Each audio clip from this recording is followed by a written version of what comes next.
Alhamdulillah, wassalatu wassalamu ala ashrafil anbiya'i wal mursaleen, Sayyidina Muhammad wa ala alihi wa ashabihi ajma'een. Amma ba'd, my dear brothers and sisters in Islam, after very long, we are continuing with the Seerah of Rasulullah sallallahu alaihi wasallam. And interestingly enough, our first lesson is also the last lesson of Book 1, which covers the discussion on migrating to Madinah Munawarra. And the last part of this book, which I will repeat in the Jumu'ah lecture, inshallah, has to do with the various merits and the names of Madinah Munawwara. So please do tune into the Jummah lecture as well. So if we remember, we discussed the migration to Abyssinia and how the Sahaba radiallahu anhum had to go and defend their faith in the court of the king Najashi, the Negus of Abyssinia, and he recited those verses from Surah Maryam, which drove the king to tears, and eventually him and his ministers, if I'm not mistaken, but definitely him, accepted Islam, right? So we also discussed a couple of lessons and morals from there, and also we did the bay'ah of Aqaba, the pledge of Aqaba, the second pledge of Aqaba, where they had to sneak out of Makkah Mukarramah back to Medina. And Shaitan shouted that they're pledging allegiance to Muhammad, and how they had to sneak out of their tents to go and meet him in the valley of Aqaba and then sneak back. So it was a very emotional section. And now, having with the pledge of Aqaba completed, it's now the build up to moving to Madinah Munawwara. If you remember, the reason he hadn't left to Madinah Munawwara, he didn't go to Abyssinia because he knew it wasn't the place that was promised to him, because the place that was promised to him was a place full of date palms and date trees, which is Medina. So he knew that Abyssinia wasn't the place he was supposed to be migrating to. However, the Anbiya alayhimus salatu wasalam do not act of their own accord. There's a very beautiful story in the Quran. I'm sure we've learnt it before, we've heard it before, of Yunus alayhi salatu wasalam.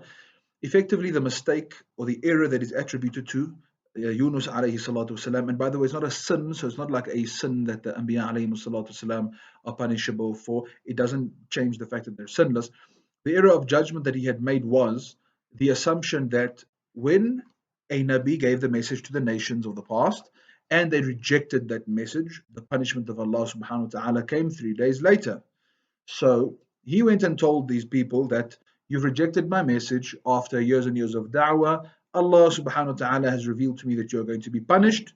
So you got 3 days, and he packed his stuff and he left. However, he did so on the assumption that that is what has always happened, and therefore it's going to happen again. It was going to happen again, for sure, and it did happen.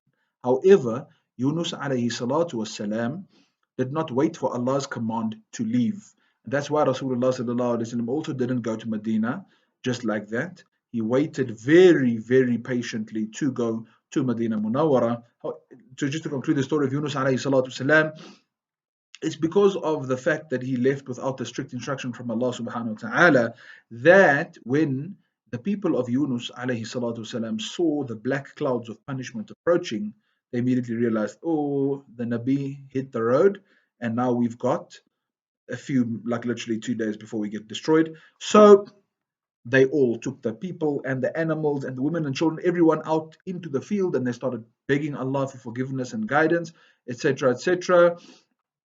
The black clouds dissipated. Yunus alayhi salatu wasalam got swallowed by the whale. Days and days later, he gets taken out. Allah sends, a pumpkin plant and a deer. Pumpkin plant started growing. The deer came every day. He would eat the pumpkins, and he would drink the milk of the deer. And when he was nursed back to life, if I remember the story correctly, Jibreel alayhi salatu wasalam descended with 2 sheets of yellow cloth. He wrapped himself up and he walked back to Nineveh. And on his way there, he got the information that the people had accepted Islam, and they're waiting for him to come. Understand?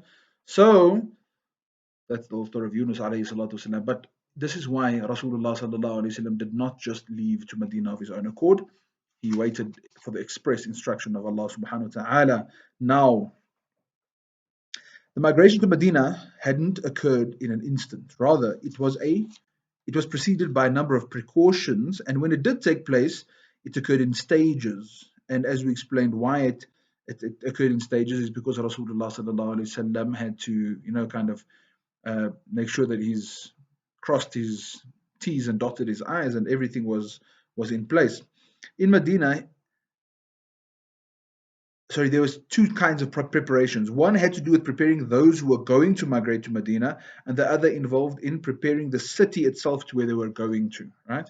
So the people who needed to be prepared to go to Medina was the Muhajirun, the people of Makkah Mukarramah, who were going to literally leave behind everything, their possessions, their family, their wives. I mean, Umar bin Khattab radiallahu anhu migrated to Medina. He left two wives in Makkah. And Allah subhanahu wa ta'ala even revealed the verse, وَلَا تَأْخُذُوا وَلَا تُمْسِكُوا بِعِصَمِ الْكَوَافِرِ. Don't hold on to your disbelieving ex-wives. And you might ask, but the word zawja isn't there. The word kawafir is the plural of kafirah, and it's referring to females, and that's what was referred to. So he divorced both his wives in an instant. So this is the sacrifice, Allahu Akbar, that they were prepared to make for Islam.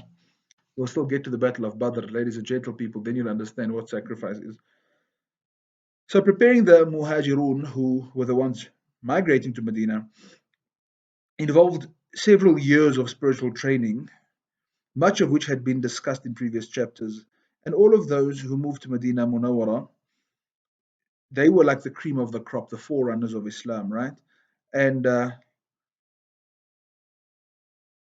it was a trip meant to permanently leave behind your loved ones, your families, your wealth, everything, not to mention many fond memories and life spent in a land, the means of earning your livelihood, and so on. In short, the migration involved a great sacrifice, literally putting your entire life and everything behind you and moving to a new place to start fresh with people you don't know in a land you've never been to. You understand what I'm saying? So it was a serious, serious sacrifice, and this is why the hijrah became a distinguishing factor between iman and kufr. The Quranic verses that were revealed in Makkah taught the Sahaba radiallahu anhum about the eventual need to migrate. The situation for Muslims in Makkah was very difficult, and Allah subhanahu wa ta'ala reminded them that His earth is spacious and alluded in a number of verses that is the earth of Allah not vast enough for you to travel and go somewhere else. So it was kind of mentally preparing them to be, why don't we just travel and go somewhere else? And Allah subhanahu wa ta'ala never really just gave that tawfiq, because the idea was to inspire them when it was time for hijrah to take the necessary steps and migrate to where Allah wanted them to go. And after this verse was revealed to Rasulullah sallallahu alaihi wasallam, Surah Kahf was revealed. And in Surah Kahf, the story of the young men who left their whole family, they went into the mountains and they went and hid in a cave 309 years. They left everything and they just decided, we're going to make our way, carry on with our lives, and iman is better than what we're in. Right? The second part was preparing Madinah Munawwara. So as bad as things were in Makkah and the promising of the situation seemed in Medina, Rasulullah sallallahu sorry, as bad as things were in Makkah and as promising things seemed in Medina, Rasulullah sallallahu alaihi wasallam didn't leave right away. Right? He waited more than 2 years for that command to come. Ya Allah, Allah ma'ajjil bil faraj ya Rabb al alameen. Allah ma'ajjil bil faraj ala muslimin ya Allah. Sorry, the dua that I made was just, oh Allah, please let things just become easy for the Muslims quickly. Allah ma'ajjil bil faraj. The Muslim Ummah, and I say we because the Muslims are like a single body. When one part of it is hurting, the rest of the body responds with the same pain and discomfort. That Subhanallah, I mean, I became Muslim in 2006. It started 6 years before that already. It started in around the invasion of Iraq, 2000, 2001. It's 20 years that the Muslims have been on the receiving end of bullying, and they've been made enemies of the state and criminals. Allahu Akbar, Allah ma'ajil bil faraj. Look at Rasulullah sallallahu alaihi wasallam. They went through so much difficulty, and he still persevered for an extra 2 years waiting for Allah's command to leave Makkah Mukarramah. Beyond waiting for Islam to spread in Medina, Rasulullah sallallahu alaihi wasallam wanted the Muslims in Medina to show signs of readiness, rather of eagerness for him to come to them, right? So he wanted to mentally prepare them, and they had to understand that, you're accepting the messenger of Allah in your midst, but it's not going to come for free. When there's a principle in fiqh, al-ghurm bil-ghunm, right? Or al-ghunm bil-ghurmi, that you have to pay for the benefit that you want to take. So if you want the Rasul of Allah sallallahu alaihi wasallam to be in your midst, it's going to come at a price, and that price is sacrifice for the believers, right? And Allahu Akbar, you can only imagine what a man he was, that they were prepared to make every possible sacrifice beyond what was expected of them. They sacrificed in their love for Rasulullah sallallahu alaihi wasallam. You can well imagine what kind of a person you are when you walk into Madinah Munawarra and everybody is fighting to have you at their house. Allahu Akbar. Right? So I'm going to just go over this. I'm sorry, I'm passing a section on the reflections, but the first group of migrants, let's discuss the absolute cream of the crop of the Sahaba radiallahu anhum, those who migrated very first to Medina Munawwara. The leaders of the Quraysh became furious when they learnt about the second pledge of Aqaba, and a reaction that it was not surprising considering the implications of that pledge, right? Because effectively they pledged that they will support and look after Muhammad to the best of their ability. It's two big tribes, Aus and Khazraj tribe, and if Muhammad sallallahu alaihi wasallam arrives there, he will have the support of two big tribes from that area, and they would now become a formidable force. They would assist him to establish his own land with his own rule. So it was a big problem for them, a very big concern. They of course vented their anger by increasing the intensity of the persecution on the Sahaba radiallahu anhum. I mean, Aisha radiallahu anha says, when the 70 delegates of Medina left Rasulullah sallallahu alaihi wasallam, he was delighted because Allah had just provided him with protection and with a people of war, because they'd been battling for the last 100 years plus with each other, a people of willingness, people of courage, and the mushrikeen attacked the Muslims with more intensity once they learnt about the imminent departure to Makkah. And they bore down heavily upon Rasulullah sallallahu alaihi wasallam Sahaba, and they abused them unconscionably, without any regret, remorse, right? Ruthlessly. They did to them that which they never previously did in terms of how they cursed and hurt them.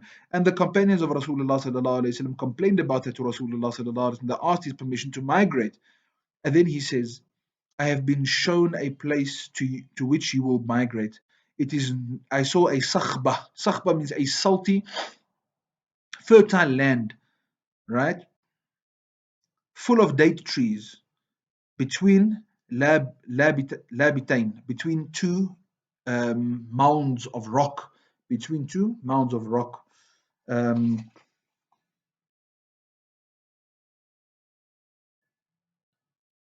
and as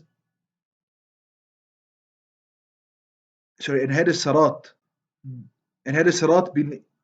been a land of palm trees, and Sibach, the plural of Sabkha, a salty land, right? I would have said that it was. A Sarat is another land. So had Sarat been that place, I would have told you to go to Sarat. It's another place close towards Iraq, if I'm not mistaken, right? He said, but had that place been fertile, I would have thought that that's where we are going, right? But it's not. So he remained where he was for a number of days, after which he went to the Sahaba radiallahu anhum, clearly with some happiness all over his face, and he said, I've been informed of the place to which you will migrate. It is Yathrib. Yathrib was the name of Medina Munawwara. Whoever wants to leave, then let him go there.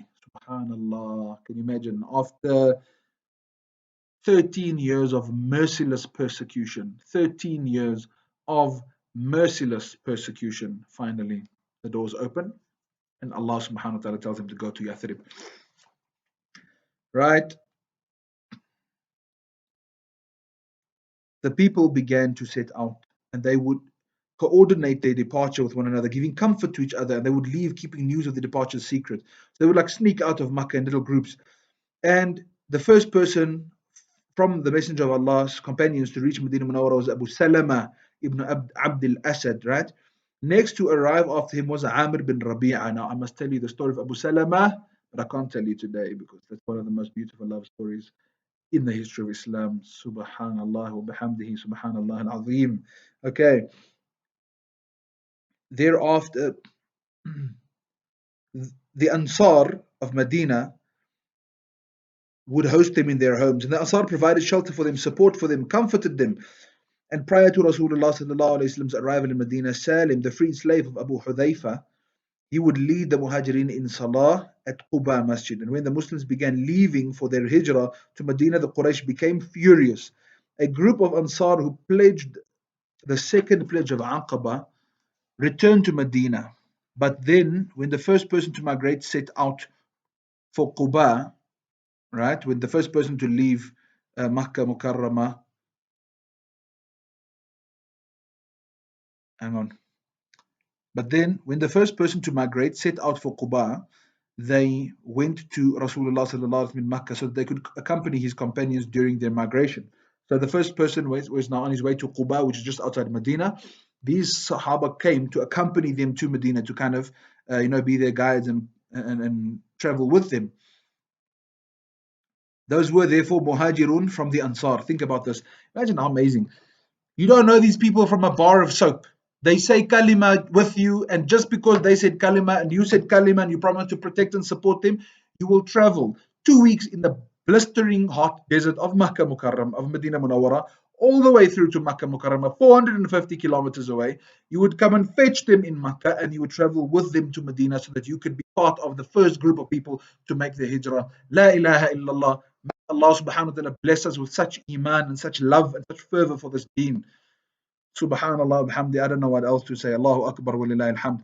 Right? So they are muhajirun because they were the first group to make hijrah, but they were actually Ansar because they just came to accompany that first group. Allahu Akbar.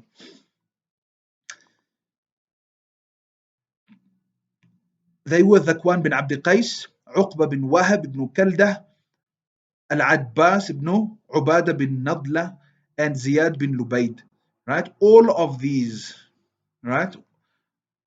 Almost all of the Muslims of Makkah went to Medina Munawwara, and the only ones who remained behind in Makkah were Rasulullah sallallahu alaihi wasallam, Abu Bakr, Ali, and those whose deen were put to test. So those people who were actually in fitna with regards to their iman and tested, are you going to be a Muslim or not going to be a Muslim? Are you going to take this deen seriously or not? Did you say your kalima for Allah? Did you say it for some other reason? Or those who were sick or those who were too frail and weak to leave, because Allah subhanahu wa ta'ala has always given concession where there is concession. Now let me explain to you, brothers and sisters in Islam, some of the difficulties that the Sahaba radiallahu anhum had to go through. Number one, they broke up families, and here, unfortunately, I would have liked to keep the story for later, but it is the most beautiful love story, I think, one of the most beautiful love stories, apart from that of Rasulullah sallallahu alaihi wasallam's own daughter, Zainab, and her husband, Abu al-As ibn Rabi'ah. So, Salama radiallahu anha, her husband Abu Salama, and their son Umar at the time, right, accepted Islam. And or was it Salama? Anyway, their son also accepted Islam. And it was time for them now to make the hijrah. So Abu Salama and his wife and the son, they leave. But the families of both found out that this is going to happen. So what happened? At the exit, no, in those days it was like the city had a wall around and you had to come in from any of the doors. So at the door, the gate that they were supposed to go out from, the families both met. And when they came through with their child, the family of the woman grabbed the woman and said, "This is our daughter, you're not taking her with." And the husband's family grabbed the laity and said, "This is our tribesman. He's the son of our man from our tribe. He's not coming with." And there was a tug of war. They even dislocated the child's arm. And Abu Salama said, "Sorry, it's my iman, and I will not sacrifice for anything. I'm prepared to make the sacrifice necessary." They said, "If you want to go, you must go on your own." His wife said, "Just go." And he got on his camel and he left. That woman, every single day, she would walk out to the furthest part where she could go in Makkah, and she would sit on a musalla and she would cry and cry and cry for her husband every single day. And the little boy is by the father's family. Allah knows after 1 year her du'as were answered. We pray that Allah, that's why I said, Allah ma'ajil bil faraj. Ya Allah, we're too weak to wait so long for our du'as to be answered. We pray that Allah subhanahu wa ta'ala answers our du'as soon, and that Allah subhanahu wa ta'ala makes us grateful and appreciative. May Allah bring us closer to Him through shukr and not through sabr. Ya Rabbil Alameen, Ya Rabbil Alameen, Ya Rabbil Alameen, Ya Rabbil Alameen. So eventually, after an entire year of watching your own child suffer, they said, you know what, we can't let this girl struggle so much. Just go speak to the boy's family, send the lathi and send them to Medina. And off she went. La ilaha illallah. When she arrived, when she left Makkah, she didn't know how to get there. And amazingly enough, Allah subhanahu wa ta'ala will make a plan if you are sincere, right? There was a man by the name of Uthman bin Talha. He was outside Makkah Mukarramah, radiyallahu anhu. I think he also accepted Islam later on, maybe not then. But he, when he saw her coming out covered and everything, he put the camel down and he asked her to please sit on the camel because he realized she's going to Medina. And he picked up the camel and off they went. And he walked and she sat on the camel until they got to Medina Munawarra. La ilaha illallah. And Allah's grace and mercy. Well, it was Allah's grace and mercy later on, but the test of Allah are the tests of Allah are sometimes very, very difficult. And I think it was about a year, and Abu Salama is on his deathbed, in the throes of death. And Salama sitting by his bedside, and he says to her, listen, when I die, you must marry somebody better than me. And I think to myself, the caliber of a human being that he had to be for her to make the statement, and the caliber of a woman she had to be to make that statement. She said, where will I find a husband like you? Unfortunately, we are not able to see the good that spouses do for one another. We always overlook it. Then in retrospect, you look back and you think to yourself, Allahu Akbar, how did you not see all the things I did for you? And she thinks, oh my God, how did you not see all the things I did for you? But in the moment, you just take everything for granted. But she and the two of them didn't. They really appreciated one another. And he said, when I die, you get married to somebody better than me. And she said, where will I ever find a man better than you? He passes away, radiallahu anhu. And Rasulullah sallallahu alaihi wasallam comes to the home and he's, to offer his condolences. And he says that, you know what, there's a dua you read, Allahumma ajurni fi musibati, Allahumma ajurni fi musibati, wakhluf li khayran minha. Oh Allah subhanahu wa ta'ala, reward me in the time of my affliction and and replace it with something better than what I have lost. And it wasn't long before Allah subhanahu wa ta'ala inspired Rasulullah sallallahu alaihi wasallam. Abu Bakr Siddiq went and proposed. She said no. Umar bin Khattab went and proposed. She said no. And then Rasulullah sallallahu alaihi wasallam went and proposed. La ilaha illallah. Can you imagine how Allah accepted her dua and rewarded her with replaced her husband with someone better, right? There were also incidents of kidnapping. Ayyash ibn Abi Rabi'a, Hisham bin Al-As ibn Wa'il As-Samhi, As-Sahmi, and myself intended to migrate to Medina Munawarra. We made an appointment, etc., to leave. And then what happened? Abu Jahl and Harith bin Hisham set out to look for Ayyash ibn Rabi'a, who was their cousin from the father's side and their half brother from their mother's side. And when they reached Medina and saw Rasulullah sallallahu alaihi wasallam was still in Makkah, they spoke to Ayyash and said, your mother has vowed not to allow a comb to touch her hair until she sees you. She refuses to sit in the shade until she sees you. He felt so much compassion and sorry for his mom that he decided to join them. And the Sahabi says, I told him, Ayyash, Allah is testing your iman. Be wary of these people. They're trying to steal your iman from you. And finally, he gave in and he went with them. They tied him up and they took him. Subhanallah, can you imagine? They tied him up and they kept him. So that was it. Kidnapping people. It was, in the end, Ayyash was overcome by his love for his mother, and to fulfill her oath, he returned to Makkah. And his generous nature prevented him from taking Umar anhu's wealth, despite Ayyash's good intentions. Umar's judgment was sound, and he said to him radiallahu anhu that I knew this was all going to happen if Ayyash decided to go back to Makkah. And later on, these verses were revealed, promising for forgiveness for those who repented. And Umar went and he wrote those verses down and he sent it to Ayyash and Hisham in a renewed bid to make him leave Makkah and come to Medina after all that happened. And even though Ayyash didn't heed his advice, but instead did the opposite of what he was advised, Umar did not then still harbor a grudge against him, and he continued to advise him. They imprisoned Muslims, literally imprisoned them. They stripped people of their wealth. One Sahabi radiallahu anhu, who was it? I can't remember. It was Once, it doesn't matter really. One Sahabi radiallahu anhu, he left and he was apprehended by 2 or 3 Sahaba. He had only 3 arrows in his quiver, not 3 Sahaba, sorry, 3 kuffar from Mecca, and he was apprehended on the way there. And when he saw them approaching, he pulled out his bow and he picked up an arrow. He said, I've got 3 arrows, and there's 3 of you, and you all know I've never missed one target. So now they're a bit scruckless to come forward, right? So he says, if you want my money, you can have my money. If it's my house, my properties, take it all, but let me go to Medina. They said, fine. They split the booty between themselves, and off he went to Medina. When he entered Medina, Rasulullah sallallahu alaihi wasallam was sitting there with a smile on his face, and he looked at him and he said, when he came to greet Rasulullah sallallahu alaihi wasallam after the hijrah, Rasulullah sallallahu alaihi wasallam said, you know, what a deal you struck. Allah has accepted your business. What a deal you struck. What a profit you have made. No pun intended. F-I-T, not P-H-E-T. Okay, and I must just tell you a little short discussion on the hospitality of the Sahaba radiallahu anhum in Madinah Munawarra. And it seems we're not going to complete the book for today because we're already on 26 minutes and I only had 20. But in the next 4 minutes, inshallah, to complete,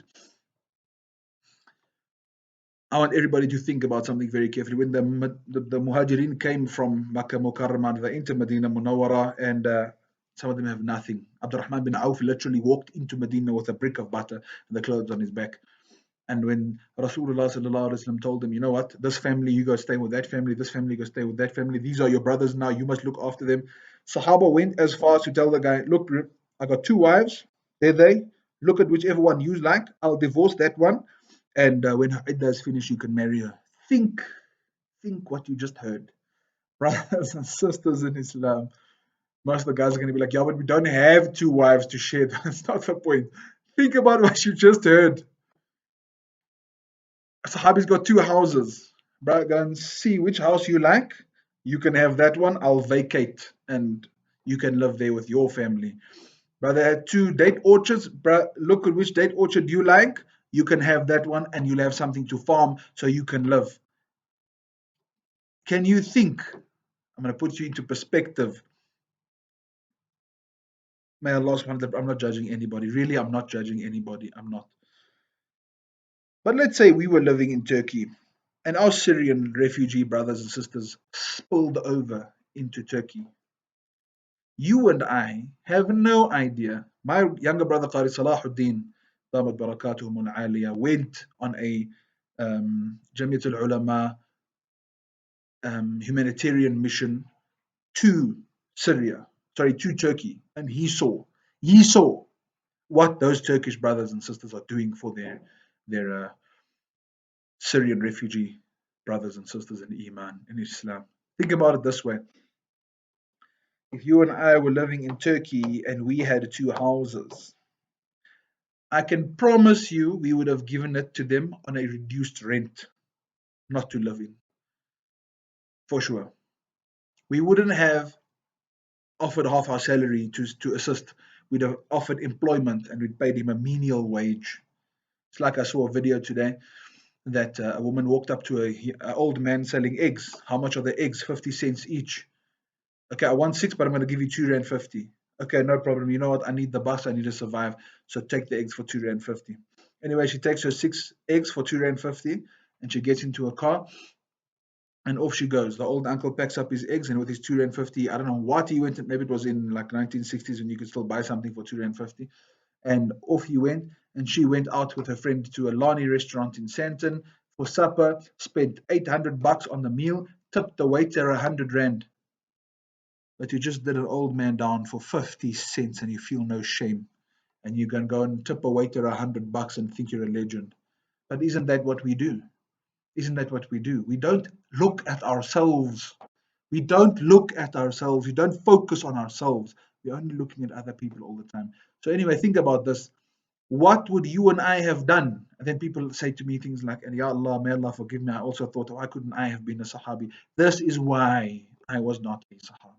This is why I wasn't blessed with that honor, because I would not have been prepared, firstly, to make the sacrifice that the Sahaba made, to leave Makkah and go to Medina, and secondly, the sacrifice that the Ansar made in Medina serve and look after the muhajirin who had come to them. Think about what I'm saying. So we take this beautiful lesson that, you know what? How much of my life do I live that is extra, in excess, that if the time comes and if I need to share with other people, I can share? How much of, because that means I've got extra. That if I'm able to split my life in half and somebody else can still live comfortably, that means I've got extra. Right? It doesn't mean we must now go around telling people who've got, yeah, you see, you stay in a house in Central and you got a flat in Florida. Jim in the flat in Florida, you got a Wrangler and you got a Merc. You can have the Merc. I'll keep the Wrangler, and both of us have a car. Come on. Let us think. What am I doing? May Allah give us tawfiq and understanding. Allahu Akbar. We learn, may Allah bless us. We can learn our lessons from Seerah. We were supposed to finish this book, but unfortunately, ladies and gentle people, it's just too much information. Plus, it was the first lesson after very long, so I'm sure you can bear with me. Jazakumullahu khairah. Whatever I've said that is correct is from Allah, the barakah of His Rasul, and the great benefit that I've received from my teachers. And whatever I've said that is wrong and incorrect is only from my nafs and shaitan and me falling prey to his whisperings. And Allah and His Rasul are completely absolved of any of it. Jazakallahu khairah. Subhanakallahumma bihamdika ashhadu an la ilaha illa anta astaghfiruka wa atubu ilayk.